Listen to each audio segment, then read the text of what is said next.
In the last lecture we talked about Pascal's law, which is concerned about pressure at a point in different directions. So we talked about pressure at a particular point in different direction, and we concluded that pressure is same in different direction at a point for a fluid at rest. So we are going to talk about hydrostatic law in this lecture.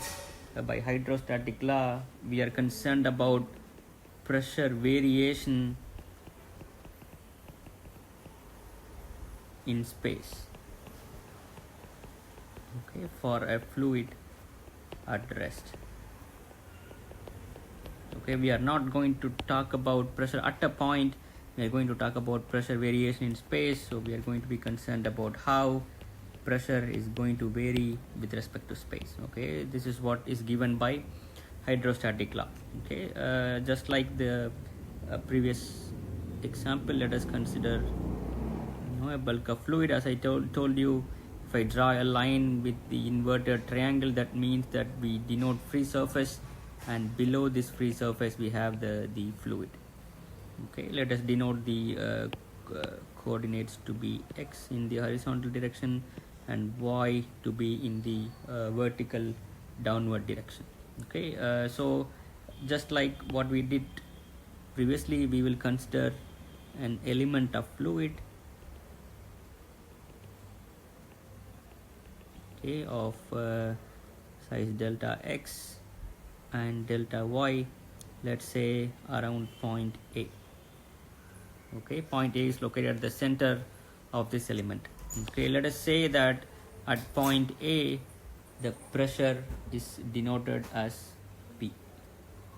So at point A pressure is P. Now we are going to draw the free body diagram of this element. I'm going to enlarge this. As you know that there are two types of forces acting on fluid element. One is surface forces. So we have point A here where pressure is P, and at a point very close to the surface we can write the pressure using Taylor series expansion. We are writing using Taylor series.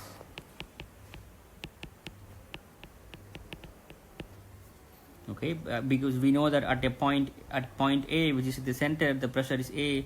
We have moved in x direction by a distance delta x by 2. So pressure using Taylor series can be written in this way. Similarly, on the left face, it will be P minus dou P by dou x dx by 2. So here it will be P minus dou P by dou y dy by 2. Similarly here P plus dou P by dou y dy by p square. So all using Taylor series, and we have neglected the higher order terms. We are using Taylor series and we consider only linear terms. The Taylor series is an infinite series, but we have considered only the linear term. And these are all the surface forces, and the body forces can be simply denoted as the body force is only the weight of the fluid element. So now let us apply equilibrium conditions. If we apply summation fx equal to 0, we will get P minus dou P by dou x dx by 2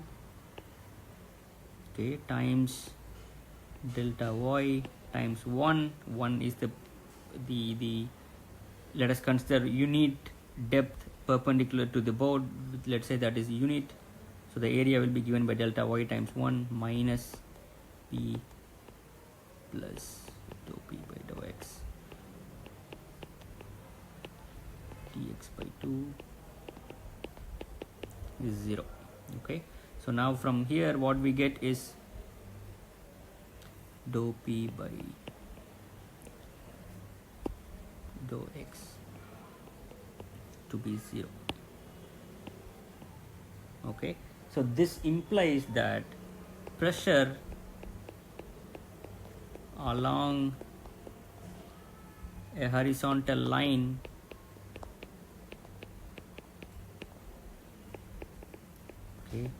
in a continuous fluid is constant.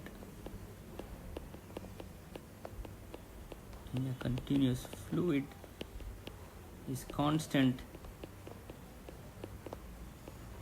at every point. Okay, so what it implies is that the pressure gradient along the x direction to be 0, so pressure is not varying along a horizontal line in a continuous fluid. Okay, so that is what we have got by applying equilibrium equation along x direction.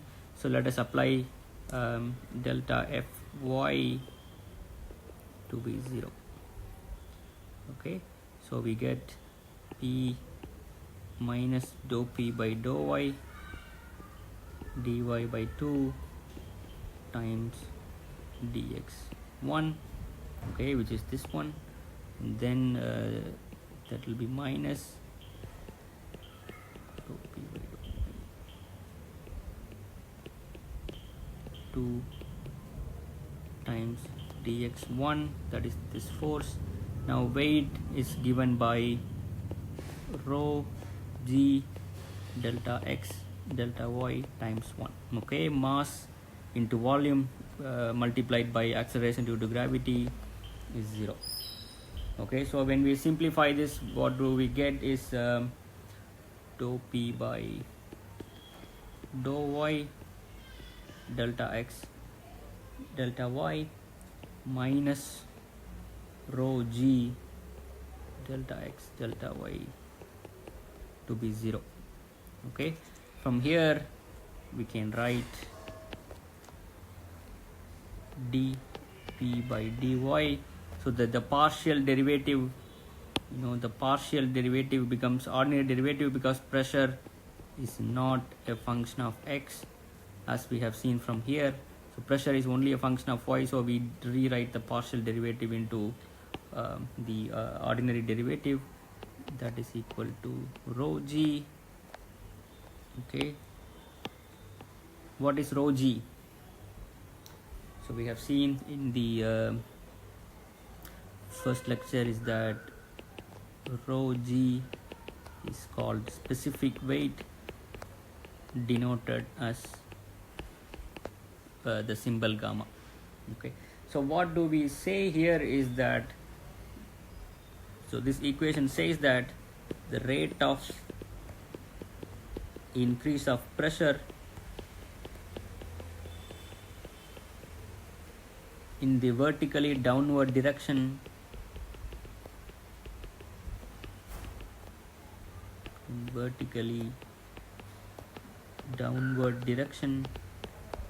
is equal to its specific weight, is equal to the specific weight of the fluid, which is weight per unit volume. Okay, so this is the hydrostatic law.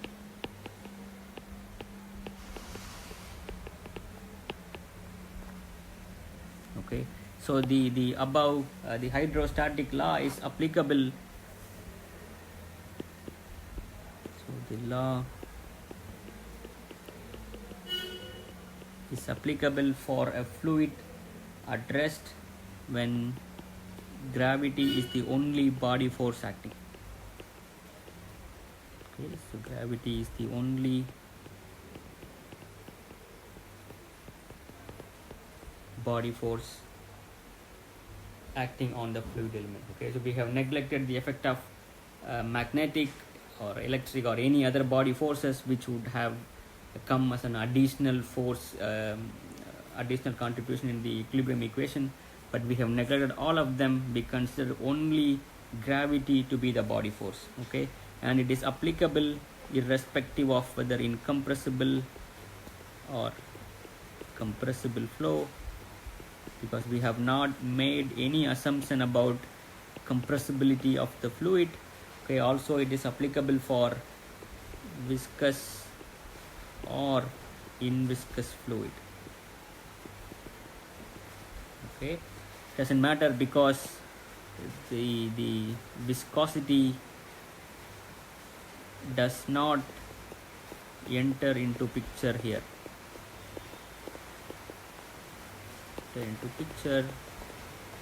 Why viscosity do not affect this result?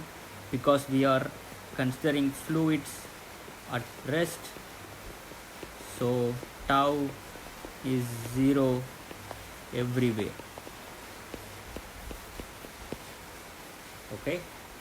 Okay, so this is the main result. So the pressure along the horizontal direction is constant for a fluid at rest, and in the vertically downward direction the rate of increase of pressure is equal to the specific weight of the fluid. Okay, so now we can write them for specific cases. For incompressible flow,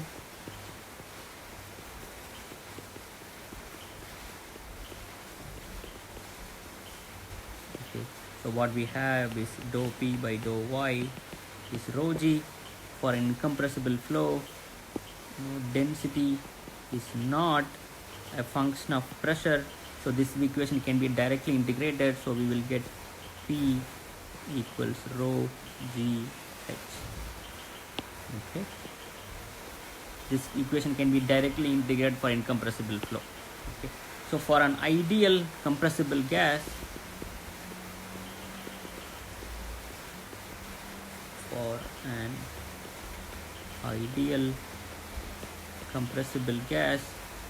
P is rho RT, so from which we can write dP by dy is P by RT times G. Okay, so this is also called as aerostatic law.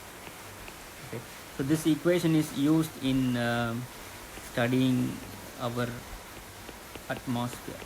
Okay, how pressure varies in the atmosphere is actually dictated by this aerostatic law. Okay, so we have seen that the rate of increase of pressure is equal to the specific weight of the liquid. Now physically, what causes increase in pressure with depth? So what causes increase in pressure with depth? Okay, so in order to show this, let us consider a glass filled with liquid. Okay, so now this entire glass is filled with liquid. Now let us consider a layer 1, okay, and draw the free body diagram here. Okay, so I am considering this layer. In the vertical direction we have pressure at 1, let us say pressure at 1. In the downward direction we have weight. Okay, so if we apply force balance, what we get is pressure at 1 times the area equal to the weight of the layer, so weight of the liquid above the layer. Okay, so this weight, this W is weight of the fluid above layer 1.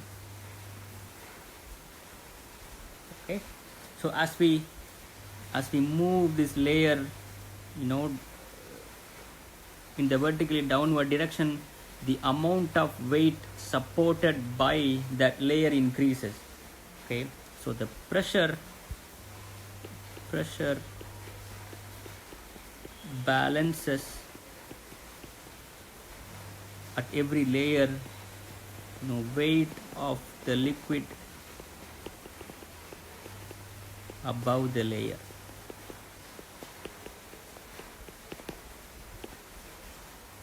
Okay, so this is the physical reason why pressure increases with depth. As we move more and more downstream, if we consider layer 2, which is located at more depth than 1, the amount of weight supported by layer 2 increases when compared to layer 1, and this is the physical reason why pressure increases with respect to depth. Okay, then let us consider reference values for pressure.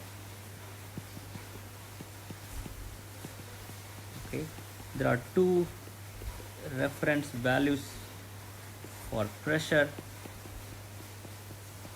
Okay, the pressure can be measured with respect to absolute zero. So let us say this is absolute zero pressure. Okay, so if your pressure level is here, okay, so this is given as absolute pressure.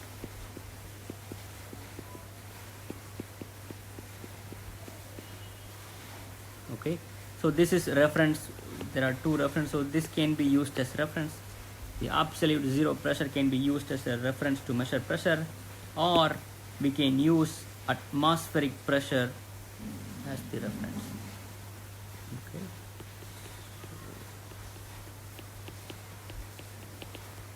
atmospheric pressure can also be used as a reference to measure pressure. So if the pressure level is here, so this is called the gauge pressure. Okay, so pressure levels when it is measured with respect to absolute zero are called absolute pressure, and pressure levels when it is measured with respect to absolute atmospheric pressure are called gauge pressures. Okay, so in gauge pressure, it can be below the atmospheric pressure. We call that as gauge pressure in vacuum.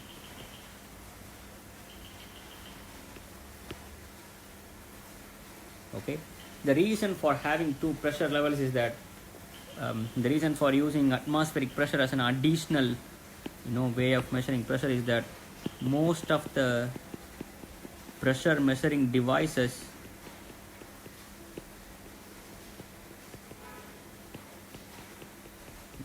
they do not measure absolute zero. I mean, they do not measure pressure with respect to absolute zero. Rather, they measure the pressure with respect to the atmospheric pressure.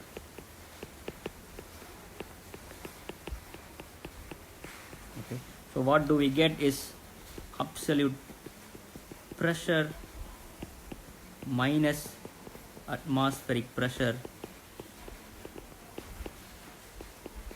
in most of the pressure measuring devices. Okay, so this is the reason why the concept of gauge pressure, which is a pressure measured with respect to atmospheric pressure, comes into picture.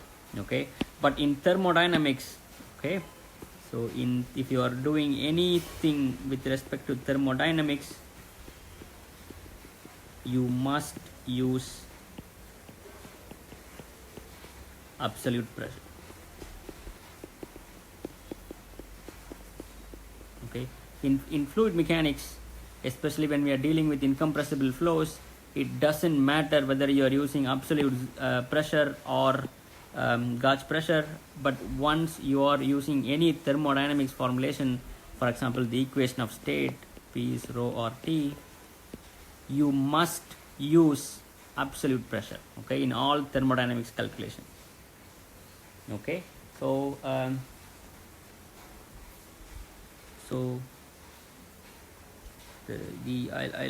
give some values. The condition of air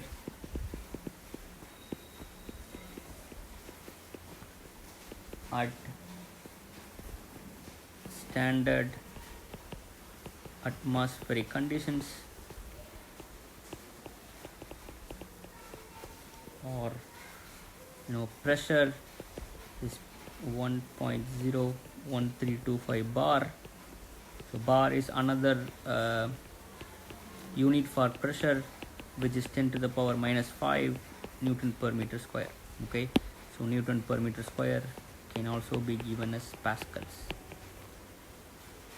Okay, and density of air is 1.225 kg per meter cube, and temperature is 15 degree, which is 288 Kelvin. Okay, so just like density of water you remember to be 1000, so these are some important values that it is good if you remember them. Okay, so let us stop this lecture with this last discussion. We know that dP by dy is rho g from hydrostatic law. So let us say if you take 3 different containers, okay, they are all of different shapes. So, and another thing is some very different shapes, and they all fill with, let's say, water to the same depth. Okay, and then if we measure pressure at the bottom, okay, so you know that the pressure along the horizontal direction do not change, and pressure in the vertical direction change at a rate proportional to its specific weight. So it doesn't matter the size or shape of the container, as long as this height h is the same for all the containers. Pressure PB is equal for all 3 containers.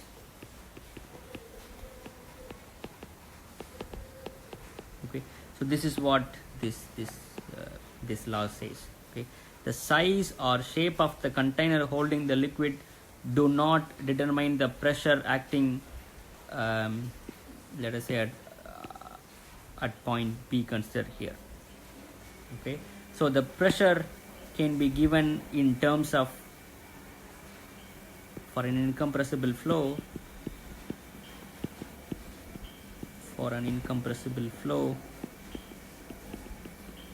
pressure can be given in terms of height of the liquid column, which is equal to P by rho g. Okay, so this is often called as pressure head.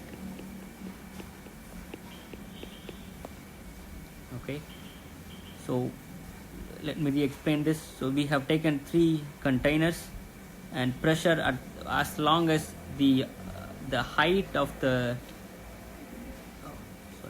height to which the fluid is filled remains the same in all 3 containers, pressure at the bottom remains the same. Okay, this is from the hydrostatic law.